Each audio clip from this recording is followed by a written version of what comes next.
to have Tanner and Riley on here is so incredible. We were chatting prior to this, and gosh, we met each other I met Tanner in 2014. It was a little bit of a shock and awe going on. And then we met Riley in 2015, and there was a little bit of shock and awe going on. And then we got to work with you joint. And so before we get into just your topic and I love the role of selfishness and you're having your own identity while still being a part of a team. Just give us a little bit of background for those of you or people who don't know you. Just like 2 minutes, who you are, what you do, where you come from. So who'd like to go first? I'll go I'm in class. In Eric and Mary fashion, I'll go first. First and foremost, thank you so much, Eric and Mary, for everything you do. I can draw lines starting in 2014 when I first met you guys of what was just a life-changing experience, and you guys set me on a track that is incredible, and it's unbelievable to talk to you guys and think back to where I was in 2014 and where I am now, and I really think you guys started that train, so thank you. I played tennis at USC with my brother for my dad for 5 years. I took the victory lap the 5th year, and I then graduated, played professional tennis for a year, which was stopped in March for the coronavirus, unfortunately. Now I'm officially a working man, so I'm working for a hedge fund called Crabel Capital. A big life change, but it's been interesting for me to see how a tennis court can actually transition to an office, staring at Excel and markets and yeah. Yeah, so I'm Riley. I went through the team leadership course back in 2015. Scared out of my mind, but like, what did my dad sign me up for? Yeah, what is going on first day? But and then I went through it as a counselor with Tanner, and we grew up enemies, and it turned us into best friends, I'd say. Started us on that track, and I just finished up my 4th year at USC, and because of the coronavirus, I'm actually going back for a 5th year, and I get to play tennis for another year there. And I get to do that while pursuing a master's in business taxation. And yeah, we also have a little brother who's also on the team there. So I get to kind of fit the role of Tanner now and be the bigger bro on campus. But yeah, I still training, still doing school through Zoom, just a different routine nowadays. Different world. Yeah. Well, and right before we started, Eric popped in here. It was just like, oh my gosh, you guys grew up. So much happens in 6 years. And we were laughing because I said I had to pull out my USC jersey to represent, and then neither of you have it on. I'm like, whoa, they did grow up. But going back into, just you come from a tennis family. Your dad's the coach he was the coach at USC. He had, at the time when we met, he had won 5 NCAA championships in 6 years. And so then Tanner comes on as a freshman, and so what was going through your mind knowing that 5, it was, not back to back, but almost back to back. What was going on in your mind when you walk into the court? Don't screw it up.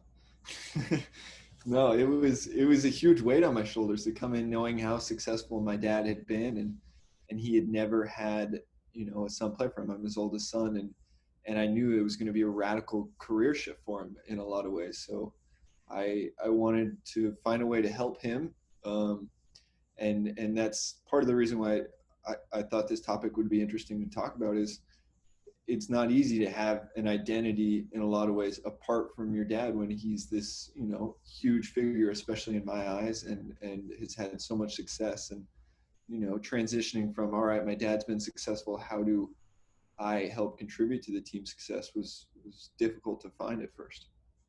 Yeah, especially for me, I think Tanner and me both maybe struggled in the juniors because you would have people come watch you. You'd be introduced to every college coach in the country as Peter Smith's kid. and going through your head, you kind of doubt yourself. You fill yourself with these emotions that maybe they're just watching me because he's my dad, and you kind of battle yourself. And definitely for me, I struggled with that up until really college, and then you kind of become more and more comfortable with the role that he has in your life, and you just need to, I mean, I would say you should have some individuality, but you need to understand that Peter Smith is a legend, and he wasn't really going to go away. I'll never be like my own person in some ways, but that, like I'm saying, that will always kind of be attached to me, and you need to be okay with that. And it's something you kind of learned to get used to. So you're the middle son. You know, we had the opportunity, Tanner, and then you come in to USC. So there was 2 years between the two of you. Tanner, you stepped back and you got to be there 5 years. Yes. So how did that dynamic work? Like, not even just at USC, but prior to USC, because I know as a middle child, you know, we're the ones that are a little different. We stir the pot a little different ways. So what was your relationship like? I'm an extremely competitive human. Like, I'd say I'm one of the most competitive people. I love to tell people I'm the most competitive person you're going to meet. And I really mean that. And it didn't help my relationship with my brothers, that's for sure. I was probably a little annoying competitive. But we butted heads. We competed on anything from who ate the most food at the dinner table to what's happening on the tennis court. But it really helped drive us. And I mean, I was really lucky that Tanner is such a competitive athlete. My younger brother is, and at the same time, you're in the middle. You want to catch the older one. You want to push away the younger one. And then you get to college and you're playing for the same team. And he is the only one, Tanner is the only one who really can relate to me, or Coulter, but none of the other guys are going through the same situation where their dad's the coach or they're going through that. So, I mean, that brought us so much closer because no one really kind of understood at times what was going through our heads or how we were dealing with certain things, and being able to relate to someone and really have Tanner guide me. And especially the first year, it's amazing just to have that loyalty and leadership from him. Yeah, So, I think you're giving me too much credit, but it was interesting to have that shift from, I mean, we felt like we were mortal enemies at times, and now all of a sudden, you know, we're working towards the same thing together. That was great. so what shifted? What shifted the mortal enemy? We met Brotherhood. Eric. Yeah, we met Mary and Eric.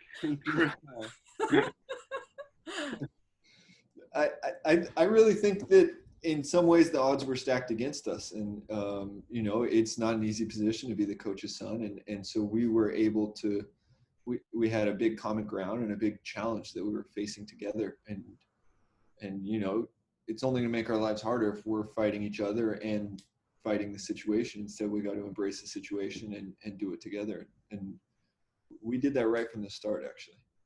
Yeah, I mean, I think it was a unique situation because Tanner was redshirting that year, and he was behind my court in a lot of big moments, and I really just felt like he had my back from the get-go. And in juniors, I mean, tennis, individual sport, it's me versus the world. And you go to college tennis, and it's you and 10 guys versus the world. And even more, it's me and my bro against the world. So I think that's what shifted it. I mean, we fought so much growing up that our parents sent us to different high schools. Like we weren't like two peas in a pod at all. But I think being on the same team, the same environment, and like a situation where only he can relate to me and I can relate to him, and if I'm going through something that he's been through, I can talk to him about it. And with other people, they can't really relate. They can just kind of give you advice. I mean, guessing on the situation, but he really went through it, and yeah. So you guys play, or you played, a sport that's an individual sport. So until you get to college, I mean, it's all about you, your numbers. You know, Riley, you were an All-American twice. And, you know, Tanner, you went out and you played pro afterwards for a year. And now you get into USC, and now you have to play for a team. So you can't necessarily be the top dog because now everyone works within each other. So how do you transition? Because I know there's other coaches on here, or they're watching live on Facebook. There's players here. How do you take an individual sport? What created the mind shift, the mindset to go, okay, I can step back and do what's best for the team? Yeah, you know, this is one lesson that you guys both really taught me, is that you have to know your role on the team. But knowing your role on the team means knowing that, you know, what you personally do is very important for the team. So Riley was talking about his freshman year, I was redshirting, not playing, and I felt like I still had a role on the team, and that I was in the stands, I was supporting guys, and so it's not about stepping back in terms of sacrificing yourself. I would say, you know, you play such, every single person on a team has such an important role, and all it takes is one or two guys that essentially don't recognize their self-worth or their worth to the team, to themselves, to you know, really ruin the culture on the team. And that, you know, okay, hey, this guy's not really giving his best, this guy clearly doesn't want to be here, you know, why should I want to be here? And it's a domino effect from there. So I think just recognizing that no matter who you are on a team, you have a dramatic impact. Yeah, and I mean, to expand off that, it's not easy because tennis, you're kind of viewed throughout your whole career. It's the spotlight's on you, and it's definitely difficult when there's guys on the team that are better than you. There's guys that are on the team that get more attention to you throughout your 4 years, and it's, I wouldn't say it's something you need to get used to, but I mean, I guess it's just a matter of reality that, hey, everything's not going to be perfect. Because my freshman year, and I think when you go along in years, you kind of, in tennis, 6 people play. So you kind of know, okay, if you're 6 or if you're 5, you're looking behind you, you're looking in front of you. And for young college kids, they care a lot what number is next to their name. And the more successful a team is, I'd say the little that they care about that number, because each point matters the same. But I mean, for a tennis player, you become attached almost when you're weeding your way through college, at what position you are, when you're playing, and then that can almost become your reality. That becomes your identity, and it takes a lot of getting used to that. And at the same time, the guy that's playing behind you, he's probably thinking in his head, why is that guy in front of me? And at the end of the day, you can't really think about that. And I mean, you just kind of have to be your own advocate and really focus on what's going on in front of you and try not to worry about the itty bitty details. So how did you guys shift? Like what did the team do? What did you as an individual do to get out of your head so that you're not always worried about who's in front or who's behind, or am I going to get hurt, or God forbid, I don't even get to play? How did you get through that mental shift? Yeah, I mean, I'd say that it really just takes time. Because I almost think you need to go through some sort of rationale for dealing with things, because my whole entire first couple of years, I mean, guys were having problems where certain players would be in the lineup. And at the end of the day, I think it really comes down to trusting the culture of the team and trusting your coaches. And at times, certain people don't agree, and it's natural that, hey, tennis is an individual sport. We've all grown up thinking our crap doesn't stink, and then someone's a little better than you, you're gonna get a little annoyed or something. But I mean, I'd say the shift really comes to, at the end of the day, when push comes to shove, you don't care. I like my last year, I would say my last year and a half, I really didn't care what number I was playing. All I cared about was how the team was doing. All I cared about is how are we going to win this match. I don't care if I'm playing one. I don't care if I'm playing six. Doubles, everything's changing. You're playing with different partners. At the end of the day, like I said, I'm a competitive person and I just want to win. Like I just want to win with my team. And hey, if the coach thinks I should play whatever, I'll go do whatever. If certain, and at times you're not going to agree, but I think at the most of the time you have to just be more driven by team success, by your individual work. Yeah. I think Riley made a really good point in that you trust your coaches. It goes back into, knowing your role on the team. And your role on the team is not to decide who plays what number and, who's doing extra on court and who's not. Your role on the team is to, first and foremost, make yourself a good tennis player, which makes the team a good tennis player. And so that was big for me in that I was like, at times I was in and out of the lineup and I had this frustration, and I said, I'm going to channel this frustration to make myself a better tennis player and know that at the end of the day, no matter how much I worry about the number next to my name, the number next to someone else's name, my worry isn't going to solve any problems. It's only going to make problems. So I'm going to channel my energy into becoming a better tennis player. Well, and you were captain 2 years in a row, right? I was captain my last 2 years, and Riley was captain his last coronavirus year as well. And that was super interesting. Like at times my poor teammates, they got to hear it from my dad and then they got to hear it from his son. So that was an interesting role for me in that I had to take a step back sometimes and know that, I'm not necessarily the same as every other captain, but I really enjoyed being captain. And what was cool for me was that the team voted on who was captain. It wasn't a daddy didn't choose me. So that was a rewarding feeling that, I could be the coach's son. And at the same time, people could look at me as a leader. That felt really good. So how did you separate your role as father-son? Were you able ever to separate your roles as brothers and just teammates? How do you do that? How do you weave it? I would say the brothers morphed. I would say we didn't really separate teammates from brothers, but my dad stepped on the court. I didn't see him as a dad.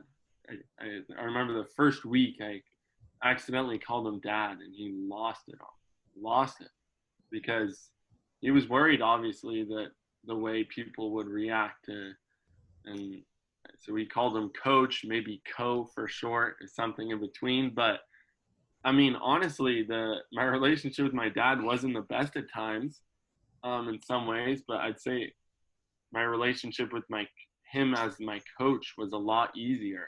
Honestly, it was hard when I'd come home for Christmas vacation and then I'm sleeping and my college coach is there and I want to sleep in late and he comes banging on the door screaming, "Are you dead? What are you doing? Get up." So that was more difficult than honestly at times being at school, was separating the dad from the coach, because at school I really only viewed him as a coach, and then at times you'd have to fight both, and that can definitely be difficult. Yeah, I agree. It sounds tough to say, but at USC, my dad was not necessarily my dad. My dad was my coach, and I wanted it that way, and he wanted it that way.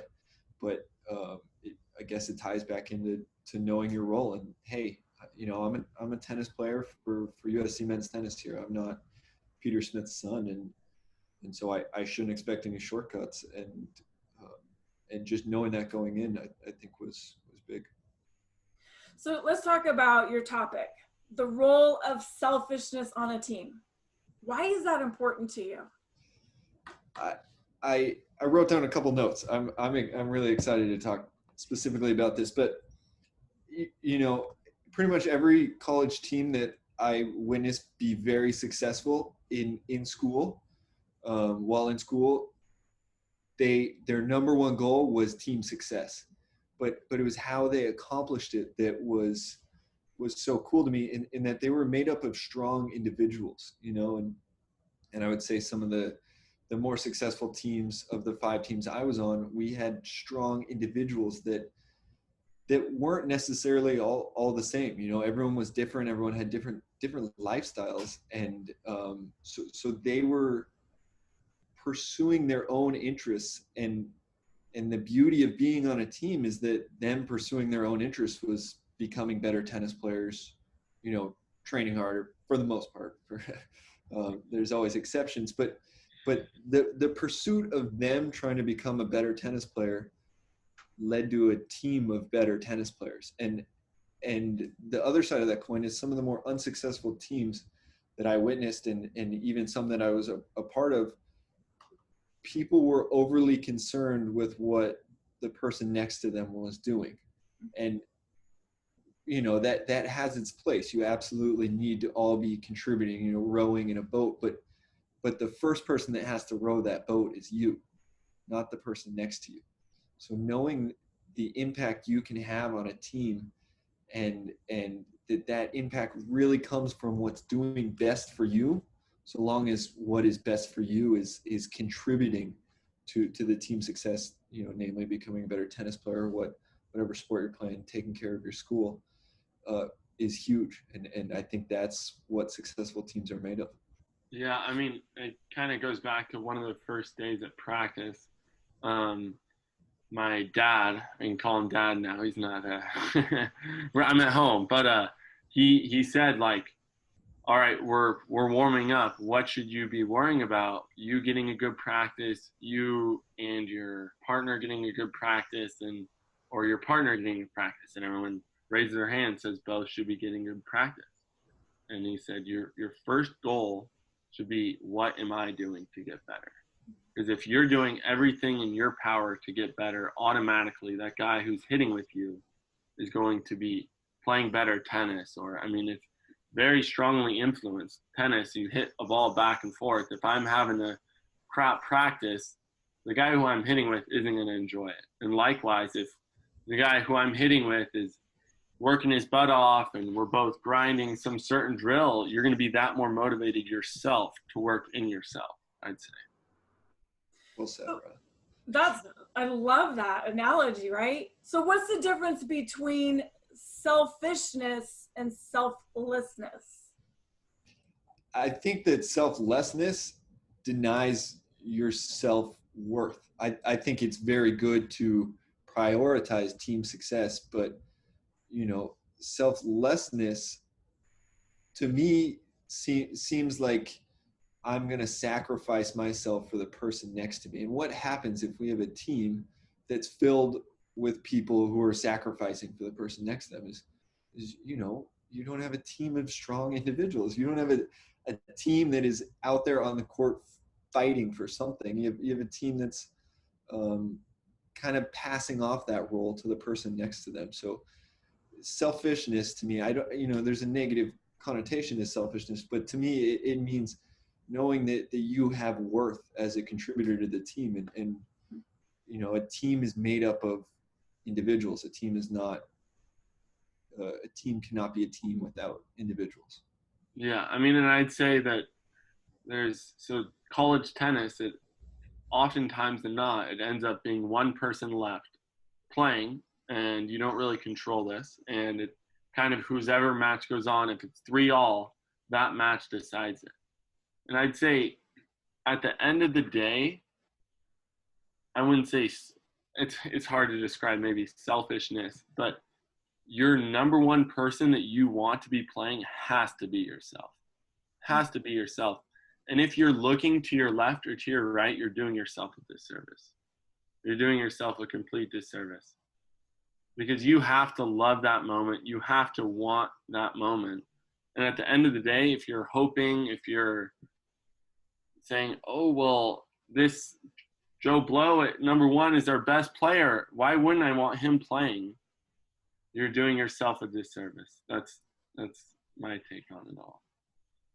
Well, and it's not just tennis. This Yeah. correlates to sales. It correlates to life. I mean, we have coaches that we work with that are golf coaches. Same scenario. It doesn't matter. We all have to take care. Number one, be your absolute best. And then as you are your absolute best, if there's someone else who's better, it's okay. But the more you do your best and you support the team, you're unstoppable. It's when you look to the left and to the right? It's like, so what's Brandon doing? Yeah. Tanner doing? And as soon as we do that, the comparison trap, it traps us. Yeah. Yeah. Yeah, and we look at, Brandon actually gave this amazing metaphor is when you walk off a bus, you want each person to represent that team, but they're all their own individual. So if we're walking off a bus and the first person that comes off is Tanner, you want all the guys from, let's say, UCLA to look at Tanner and be like, oh crap, I don't want to mess with this guy. Then Riley comes out. Then this guy comes out. And each person, they have their own individual role. They have their own individual battle. It's their own individual complexity of it, that it's not just, okay, this guy is great, but their number one and two guys are incredible, if that makes sense. Yeah, it's a real value add scenario in that, one person doing well does not take away from another person. It brings another person up, and it works like that. It's not a zero-sum game in that if one person does well, that comes, at the expense of someone else on the team. It's the exact opposite. One person doing well is going to bring up his teammates. There was something so special when Eric and I lived in California and we got to go watch y'all play. So you talk about knowing your role. And I remember, Tanner, when you didn't get to play and you did redshirt, and yet the energy that you gave to the team was like nothing I've ever seen except for Laz, right? It was just because you knew your role. And so many people, whether it's in sports, whether it's in life, if you're not in the game and you're on the sidelines, they literally disconnect. But whether you were on the sidelines, you were still such an intricate part of the team, of the game. Your energy literally exploded the entire place. And you could feel it. You could hear it. Yeah, no, that's the brutal thing about college sports, especially, is that, you're there for 4 years.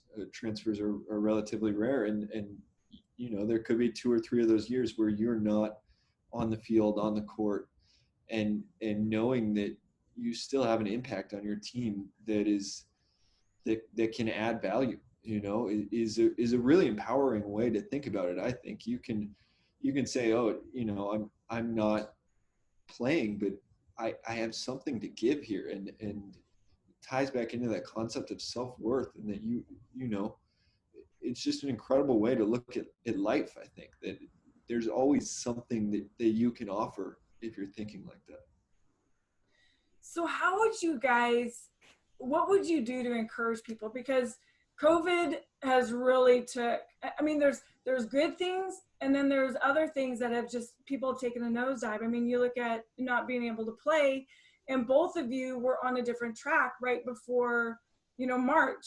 Tanner, you were playing pro, and Riley, USC was number one. You had just won the indoor championship. You were well on your way to winning another championship, and you get pulled out of the game. So there's 2 questions. How did you shift? How did you get yourself back into the game when you were pulled out of the game? What are some of the things that you did to help you shift? Because that had to bite, sucks.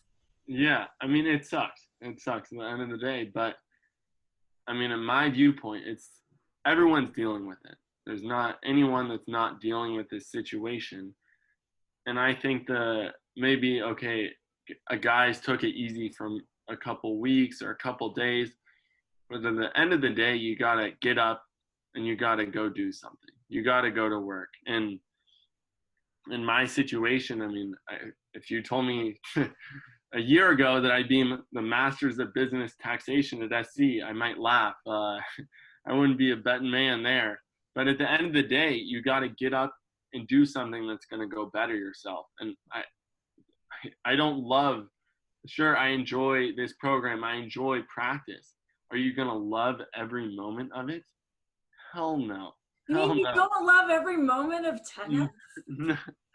No. I mean, I think at times you wish you could love every moment, but you're not. And I think you just got to get up the next morning and go to work. And I mean, I'm really happy how I adapted, how Tanner's adapted, that we're just kind of rolling with the punches in it. If you're stuck in mud, you're going to sink. It sounds like dad talking. That's cool to hear. But he has this shirt that he loves to wear that says "Nobody cares, work harder," and there's a lot to be said about that. I was in a slight tailspin end of February. I knew it was coming. I had flights booked to Mexico. I'm ready to go there for 4 weeks, and I canceled the trip last minute, and then maybe it was a little fast, but 3 weeks later I got a job, and I just knew that I was going to go with momentum, one direction or the other. So my momentum's going to go down and it's going to speed up, or my momentum's going to go up and it's going to speed up. And so I've been able to save money the last 6 months and start a different life path for myself. So nobody cares, work harder. So you're coaching now? Yeah. For the hedge fund.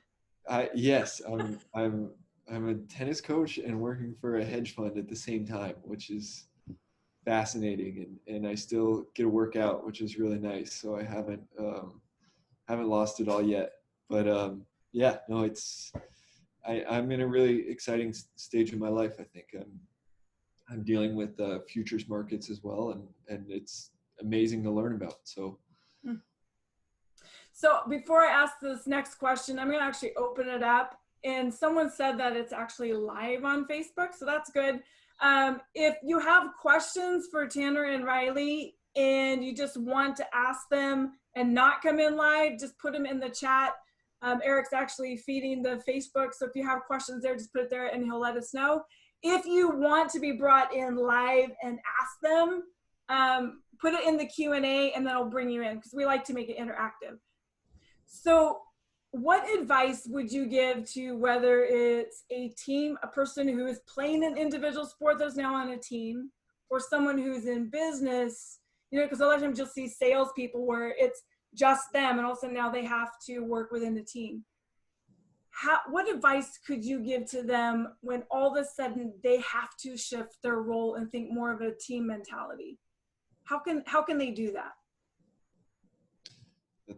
That's a good question. I think just recognizing that one person's success does not come at the expense of another's is a really important concept. You're not engaged in a zero-sum game. You're in a value add situation, in that your success helps someone else, sure, but also someone else's success helps you. So understanding that while you're helping someone else be successful, you're helping the team be successful, and you're teaching yourself how to be successful like that person. So you can't view a sales team or a sports team, similar concepts, as a pie, and that one person gets a piece of the pie and that means there's one less piece of the pie.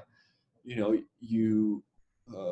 haven't thought of a proper analogy, but but you build off of one another. Like maybe I'll think of an analogy. Yeah, so I get what you're saying. But I mean, it applies to commercial real estate when they have a team of brokers all working for one client.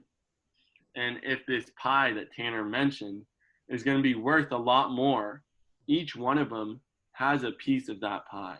And you can't be tied up of how big your piece is and how much better it could have been if it was just you. But the pie gets bigger, right? Yeah, the pie gets bigger. The pie to shrink. The pie gets bigger. Yeah, and at the end of the day, you're working for a team environment, and for sure that's hard to just switch like that. But you need to understand that what matters most, I mean, you don't see, I mean, sports is probably the easiest example. I don't think that at the end of the day, the most successful teams, the guys don't necessarily, their individual points that they score, their individual result. It's the team success really That goes over everything. that makes me think of just a specific NBA team, the Golden State Warriors. You know, they're incredible in that the success of someone like Steph Curry has never come at the expense of someone like Klay Thompson. You know, there's very little ego on a team like that, and they're able to bring in someone like Kevin Durant, and you can tell it made them all better, as opposed to being, you know, Steph Curry's a 2-time MVP, and all of a sudden there's a better player on the team than him, and they all gained from there being someone better than them, as opposed to lost. We know too, it's the culture, because you have people who come in, whether it's in, you know, real estate, whether it's in a company, whether it's a team, and they are the pie. You know, they walk in and like, I'm the pie, you know, Yeah. I'm not just a piece, I'm the pie. And culture breeds culture. And so if you have someone who comes in like that, how do you work with them? Because I know in college tennis, because you had amazing talent. And there are some people who come in the very first week or two and they think they're the pie. How do they shift? That's another example of that sucks. You know, dealing with those people, those mentalities are everywhere. But at least in college tennis, in a lot of ways, those lessons taught themselves. You know, it doesn't take long to realize that A, no one's going to get along with a guy that is thinking like that, and B, you know, we're playing a competition out here, and we need 4 points to win. We don't need 1 point, and the most one person can contribute is 1 point. So you know, it's a difficult situation, but those lessons in a lot of ways teach themselves, in that people realize that, you know, they can't do it all themselves. Yeah. Riley? Right on. So what's your biggest lesson? So when you look back over your life so far, what is the biggest lesson that you have learned in relation to this topic about your role of selfishness and having your own identity? The biggest thing is just the sentence that I have worth, and I have ability within myself, and it is up to me to unlock that ability, and you know, sacrificing the ability that I have, or not tapping into my mental, and in the case of sports, physical reserves, is a crime against the team I'm on, against myself, and against the world in a lot of ways. So just knowing that, you know, I am a value add member of a team, member of an economy, is such an empowering way to look at life. You know, I have something to contribute. Yeah, I mean, I this kind of ties back to my dad's old saying: is nobody cares, work harder.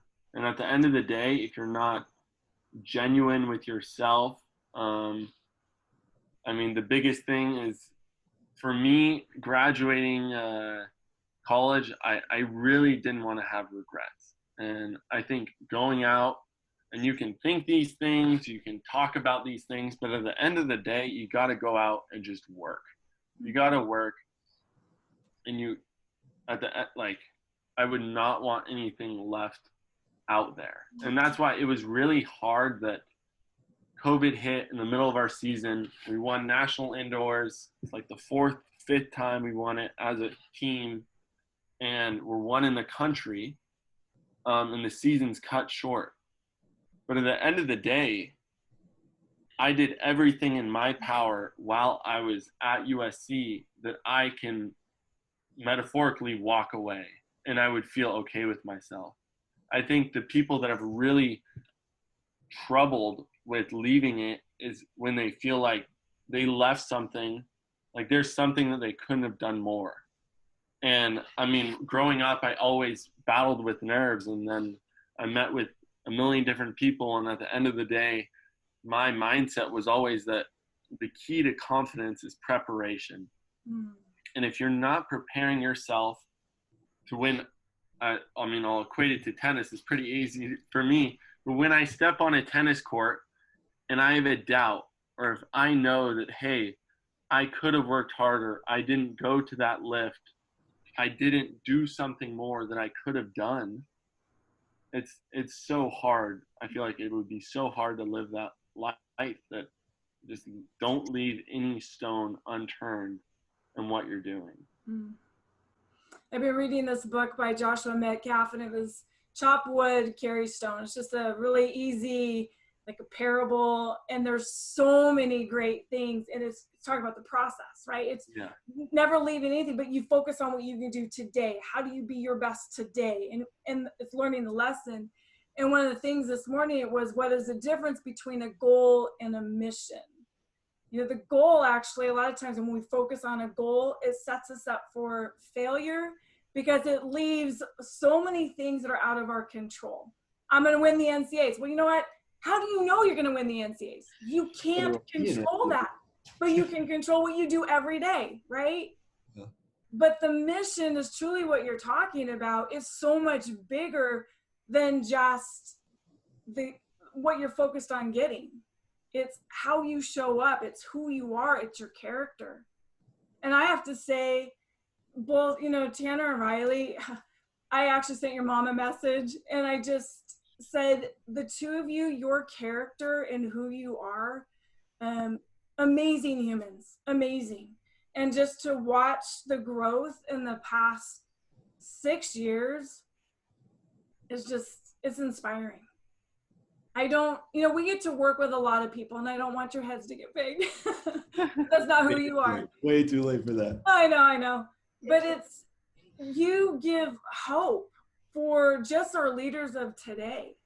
You know, if you can teach that, if you can influence one person who influences another person who influences another person, we all had the mindset of, yeah, I'm going to own it today.